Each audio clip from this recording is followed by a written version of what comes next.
Good afternoon, everybody. Welcome to another Rookie Card 123 video.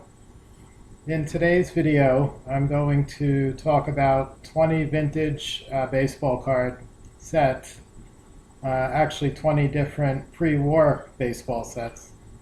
The wide variety of cards here, from tobacco to candy to gum cards to postcards.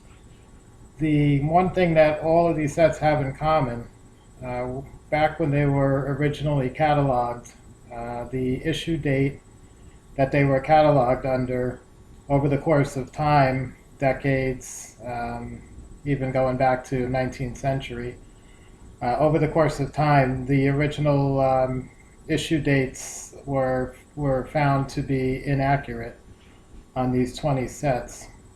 So current knowledge indicates that these 20 sets have been updated and changed. What that means for us as collectors, not so much if you're collecting the set, the specific issue year. It's usually only a matter of a year or two earlier or later. So if you're collecting that set, it really doesn't make a difference. It's going to primarily affect the people who collect vintage pre-war rookie cards, such as myself, being a major focus of my collection, my research, and my collecting over the past 20, 25 years. So the reason why the change in dates has an impact on collecting rookie cards is, of course, rookie card determination is based on the earliest issue card of a player, typically in a major league uniform. So if an issue date changes from, let's say, 1 or 2 years, it goes from a certain date, say 1910, it goes to 1912. All of a sudden, that 1910 card, which was a quote-unquote rookie card, can now easily lose that rookie status. And it might be a second-year card, it might be a third-year card, depending on what other cards were produced during that window where the dates changed. So it's very important for that reason, probably more than anything else. And so I'm going to start with one set at a time, running down these 20 sets. I actually scanned very quickly this morning through the standard catalog of vintage baseball cards to come up with this list of 20 sets. So I easily could have missed something. If you guys are aware of other sets where the issue dates have since changed than what's normally accepted in the catalogs. The other area which I want to mention before I start, the other area which is important for this is back in the 90s when PSA and SGC later on eventually started grading cards. Whatever the accepted issue dates were at that time, that's what appears on the holders, the early holders. As time went on, some of these issue dates, like I said, have been updated and have become accepted as changing. Many times, depending on what point the dates were proven wrong, and also how many cards had been graded up to that point. There's many cases where up until today, the grading companies are still putting the original issue date on holders when they grade these cards today. And at this point, it's obviously not an accurate date. And the reason for this is simply PSA, SGC, have a database, a population report, which they keep, and for them to start putting new dates on the holders, that means it's going to start a new column on the population report under a new year and a new card. So I guess it depends. It's somewhere along the way, if it becomes easy enough for the grading companies to go back and in mass make those changes to every card in a set where the date has changed. There's still going to be people out there, of course, with the flips on the graded card that are going to be wrong. But it would be a start towards trying to standardize and get the most accurate, up-to-date information on the graded cards. But until that happens, some of the changes have been accepted by the grading companies, and today they are using the updated years of issue. Some of them still have not been accepted and updated. I don't think it's so much accepted. I think it's the fact they've graded maybe hundreds of cards or thousands of cards from the set, and it's extremely difficult for them to deal with the chaos of recategorizing everything at this point. So that being said, I'm going to start with the first set I'm going to talk about today, which is the 1947 Bond bred Jackie Robinson. Now, this is not the Jackie Robinson from the multiplayer set with the beveled corners. This is the Jackie Robinson 13 card set, which pictures Jackie on all 13 cards in different action poses. There's one which is a portrait pose, which was the first card produced from the set. This set was always categorized, all 13 cards were grouped under 1947 Bond bred Jackie Robinson. The 47 portrait that I mentioned is the most popular of the set of all the cards in there, probably also the most common. That one has been proven to be a 1947 image of Jackie, so that's accurate. I believe there are a couple of others from the set, maybe 2 or 3 or 4, where we have original photos of the images that were used on the cards, and their date stamps on the back, 1947, by the news service or the photographer that took the pictures. So it's understandable that there's a few cards in there that were issued in 47. However, the remaining 12 cards, there's a number of them that are almost for certain were produced and photos taken in 1948 or 1949, and possibly even out to 1950. So, of course, these cards being part of that set, really not 1947 cards. Jackie's Leaf rookie is 49, the Bowman rookie's 49, he has a few 48 cards. So it's still sort of a rookie era. They fall into the rookie era category. But if you really want a 47 Jackie as his first Major League Dodgers uniform card, it's either the portrait card from the 13 card set only or the Bond bred multiplayer card set. Next one I have, and these are not going in any particular category or order, I'm just doing it as I found them in the catalog. So the next one I have is a strip card. It's originally listed as 1919 to 1921, so that was the original issue date that was believed to be correct. It's a W514. This set is most known for having, I believe, 8 out of the Black Sox that were banned from baseball included in the set. And of course the 1919 to 21 with the 19 White Sox being the gambling Black Sox team. The 1919 date was very significant. Excuse me. It has since been, after further research over years, it's been determined that the cards were not issued in 1919 at all. The earliest issue date was 1920, and it ran from 20 to 21. So what that affects more than anything else is, like I said, the Black Sox are now 1920 instead of 1919 cards. Not a huge deal. Many of those players did not have either any cards or only had a couple of other cards anyway. So it hasn't really affected the value of those all that much. Probably the biggest effect it has on that set is there's a Babe Ruth strip card in there, which says something like New York Yankees home run champ or home run king, and it mentions him with the Yankees. So of course 1920 was the first season that Ruth was with the Yankees after leaving Boston. So as a 1919 card, as was believed to be years ago, it was one of the very earliest Babe Ruth cards out there. You had his 1916 rookies, and then even the 17 cards originally way back when were believed to be 16. So you really went from 1916 rookie cards. There was nothing issued other than those 17 cards that were originally dated 16. There was nothing else in 17. There was nothing issued in 18. There was nothing other than this W514 series in 1919, and then you have to go all the way to 1920 for the next Babe Ruth card. And even way back when, there's 1916 Babe Ruth cards that were rookie year cards, relatively speaking, were expensive for the time. So if you wanted an affordable Babe Ruth, the 1919 was your earliest possible version. So that particular card with the change in dates was probably impacted more than any other. Um, not a huge deal as far as rookie cards, and that said, I don't think anybody would have been a rookie in 1919 and then ends up not being a rookie card in 1920.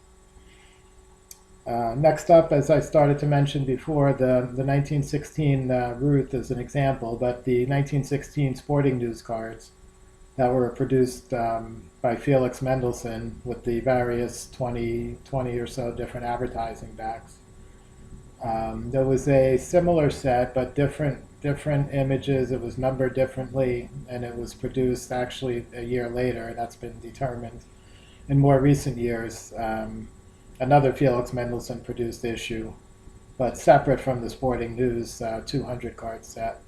These were known with 4 different backs. They were Collins McCarthy, Boston Store, Standard Biscuit, and Wheel Baking. And that's kind of the order that they were most common Collins McCarthy to Wheel Baking, which is the rarest one to find. Those originally were grouped as 1916 along with Sporting News. Somewhere down the line, maybe 20 years ago or so, or around then, they were determined to be 1917. The grading companies have made that change on all examples going forward for quite a while now. But you can still find, if you have an old holder with Babe Ruth in it, you can still find the Boston Store or Collins McCarthy Ruth, probably with a 1916 date on it. And it appears then like it's a rookie card. And it's really not. It's just, it's an old flip on the holder. Next one I'm going to go over is another strip card. It's W555. These were cut from a candy box. They're little square cards. They measure probably about an inch or so square all the way around. These were believed to be 1907 for a long time, maybe in the last decade or so, 15 years. It's been determined based on the players in the set and the team designations and all that. It's been determined that they're actually 1909 to a 1910 issue, not 1907. Offhand, the one player I know that's going to affect rookie status amongst Hall of Famers would be Eddie Collins. Collins has a card in there. When it was in 1907, it was his earliest major league card, tied with his earliest major league card. Now that it's become a 1909 to 1910, it just falls into a whole bunch of Collins cards that are part of the tobacco and caramel era, 1909 to 1911. Next up I have is, this one is not really a card, it's a pin, but it's a 1930 Cracker Jack set of pins, baseball players. Since 14 and 15, this was Cracker Jack's next issue in the baseball realm. And these were very small, less than an inch in diameter. Had sort of a crude portrait of the player drawn on there, almost like a caricature. Just the face only, as these were pretty tiny. That one was originally issued as recorded as 1930. Further research showed that it was actually 1933 that these came out. A couple of Hall of Fame rookies that were affected with that change were Dizzy Dean. 1930 would have been his earliest major league appearance on a baseball collectible. And Lefty Gomez, also 1930, would have been his earliest appearance. So the change in dates there eliminated those two from being rookies of those two Hall of Fame players. Next one I have is the 1922 William Patterson, originally cataloged as 1922. This was a set produced in Canada, very rare. Usually when it's found, it's in very low-grade condition. More famous for producing hockey cards from that era. of course, out of Canada. Kind of makes sense. This one was well noted to have the only Travis Jackson rookie card or Hall of Fame infielder with the early New York Giants of the 20s. There's only 22 issue. What that date changed to 24, 25, then they started to get into exhibits that were being produced, the penny arcade machine exhibit cards of that time. So the Travis Jackson all of a sudden was not such a clear-cut rookie anymore. Next up is, this one goes back a while. This new date has been pretty well known for quite a while now. Originally, 1887 was the issue date for the Allen and Ginter tobacco cards. Those are the ones with 1887, Cap Anson, King Kelly, Tim Keefe, guys from that era. That date has since changed to 1888. They also issued a second Allen and Ginter series. One is N28, the first one. The second one is N29. The N29 was always dated 1888, but it was determined that the N28, the first series, also was produced not in 87, but 88. So that affected some rookie card status from that set, like the guys I mentioned, Cap Anson, Tim Keefe, King Kelly, guys like that. Next one I have, it's not really a set, it's an individual card, but I thought it was important to mention because last year, and I believe it was a golden auction, this card came up for auction, and Honus Wagner stuff since the pandemic has really skyrocketed. So Golden Auctions ran it's a Honus Wagner card. I've only seen one, maybe there's a second one, but it's originally cataloged as an 1897 to 99 Reese's cigars. So it was a type of tobacco card that was produced. And it was sold as that date way back in the early 2000s. And that date was believed to be, probably accurate. Research in the 20 teens, and maybe even before that, started to illustrate that the address that the company printed on the back of the card, the company had changed addresses a couple of times early in the 20th century, and the address on there was an address that the company hadn't been at up until 1910 or somewhere around then. So further, that research basically points towards a 19 teens issue date for that card, not 1897 to 99. So 19 teens, Honus Wagner actually becomes one of his later cards as opposed to the earliest baseball card. And that card, I believe it ended up not selling because the reserve price wasn't met, if I remember correctly. But it ended up reaching about 200,000, close to 200,000 in bidding, and could have been a huge mistake by the buyer if they were not familiar with the situation and the proper dating of the card. Next one I have is it's a caramel card. It goes by E102. The backs are sometimes blank on these. A lot of them had candy manufacturers with a checklist of the players in the set on the back. But the E102 series, for whatever reason, almost all the caramel issues were somewhere between 1909 and 1911 or so. For some reason, from the beginning, the E102 set was cataloged as 1908. Maybe the player content with the team designations or whatever led the early catalogers to go with that date. But it's since been proven that it's a 1909 issue, not 1908. So again, that affects rookie card status more than anything else. And a couple of the major players affected, number one again was Eddie Collins, who we talked about with the W555. Collins did not have any 1908 cards, so he did have a W600 Sporting Life cabinet, extremely rare. It first came out in 07, so it was only produced from 07 to 1911 for the last few years that they issued those. There's only about 3 or 4 of those known, and I know a couple of them have chunks missing from the cards, so that one is almost an impossibility. So the 1908 would have been the next best thing, but it turns out it's actually not 1908, it's '09.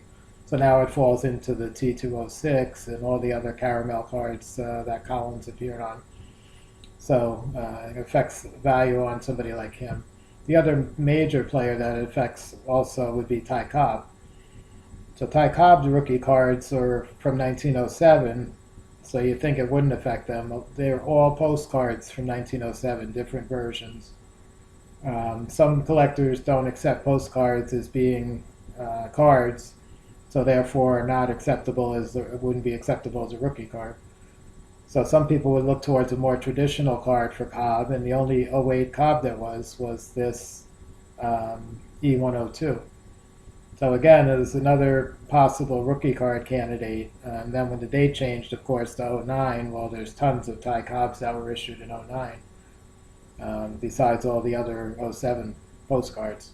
So it kind of eliminated the rookie status there. Next one I have is the 1904 Fan Craze. That was a board game, deck of cards with a player portrait on it. They made 2 separate series or 2 separate sets. One was the American League version, one was the National League. The National League version was cataloged as 1906. The American League version was originally cataloged as 1904. The 1904 date ended up being incorrect, and it was actually both 1906. They were both produced in the same year. So that had an effect on some guys in that set. The bigger name guys like Cy Young and Nat Lajoie would not have been rookie cards anyway, but a 2-year earlier time frame might have affected the values a little bit there. So next one I have is the 1936 Gaudi premiums. There's 4 different types. So I'm going to just talk about the Type 4s right now, which is the last series that they put out. Some people refer to them as the cream-colored series. So they originally were grouped together with all the other Type 1, 2, and 3 Gaudis from 36, all being 1936 issues. Since has been discovered that the last series did not come out until 1937 because of bio information on the back of some of the player cards. So they've now been determined as 37.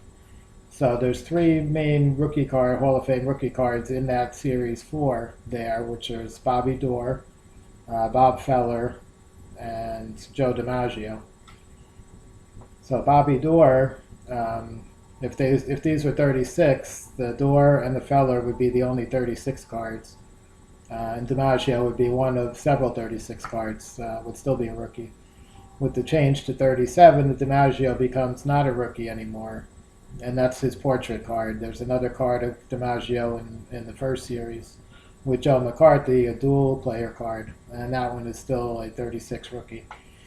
Doerr and Feller did not have any other cards up until 37, so they're still rookie cards. It just ends up being a year later for them. The next one I'm going to talk about is it's originally cataloged as 1928. It's the R315. These are larger size strip cards. Toward the end of the 20s, they came in strips of 3, and you were supposed to cut them at the bottoms or the tops of each card to separate them. These originally came out as 28.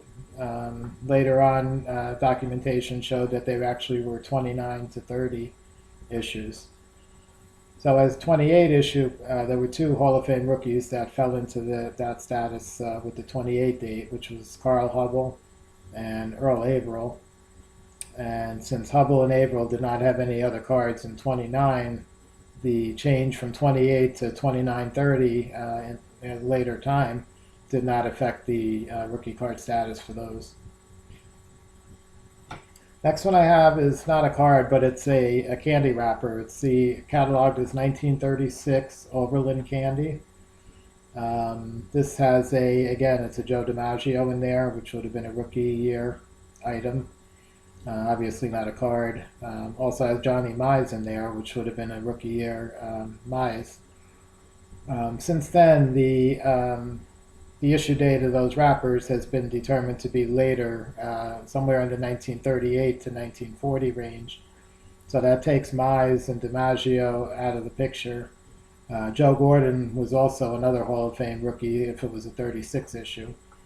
So he still kind of fits in that rookie era. His other next rookie card would have been a 39 Gaudy premium oversize. So Gordon's still kind of a rookie, but Mize and DiMaggio now out of the picture. Next one I have is a really big one. When I was collecting rookie cards back in the early 2000s, 20 teens, this affected me a lot. And I tried to fight it as much as I could, but eventually, proof is proof, and it is what it is. So the set I'm talking about, it's a postcard set. It's the 1907 to '09 was the original release dates in the catalog. It's the novelty cutlery postcards. Basically the same images that were used on the PC 796, which is called the Sepia postcard series. That one was always dated 1910. Novelty cutlery was dated '07 to '09. A lot of overlap in players, but not all of them. But the novelty cutlery set with the '07 date had 3 Hall of Fame rookies and all major guys. It had Walter Johnson in there, who had no other 1907 card. It had Tris Speaker in there, who had no other 1907 card. And it had Eddie Collins, whose only other 1907 card ended up being the W600 cabinet that I mentioned earlier. That's almost impossible to find. So when I was collecting rookies, I went out and I bought all 3 of those. I paid up good money for them back in the day at that time.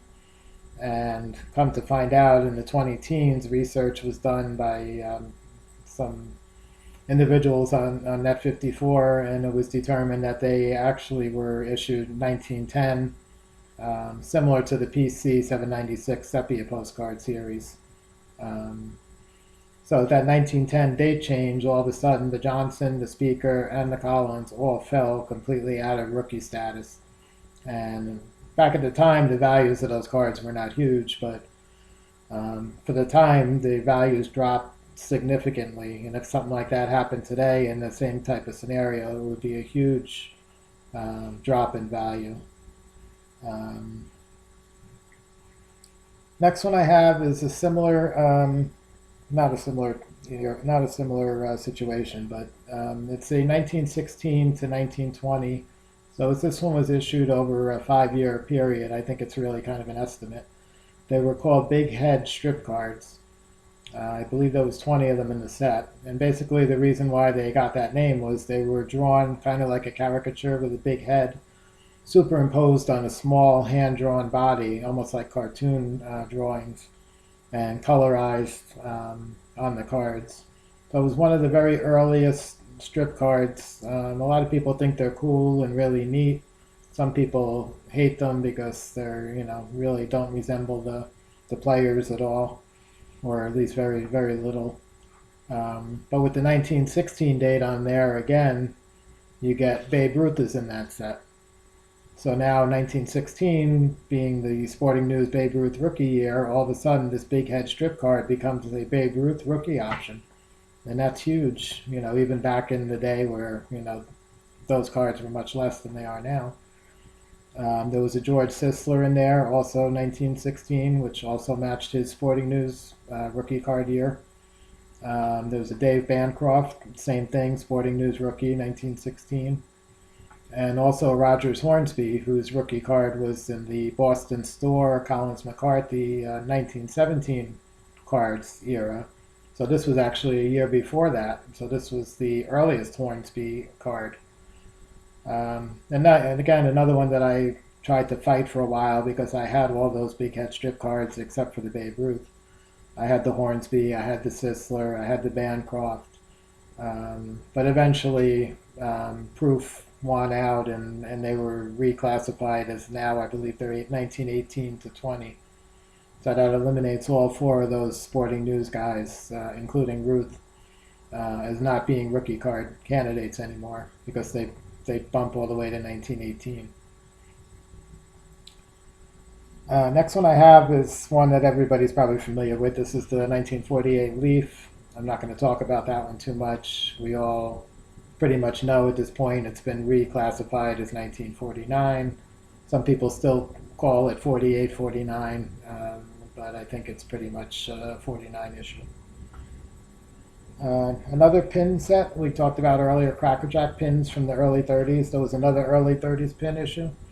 It's the Orbit Gum.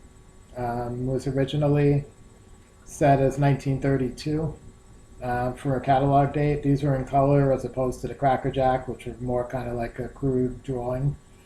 A little bit larger so you can get a little better picture of the player on there.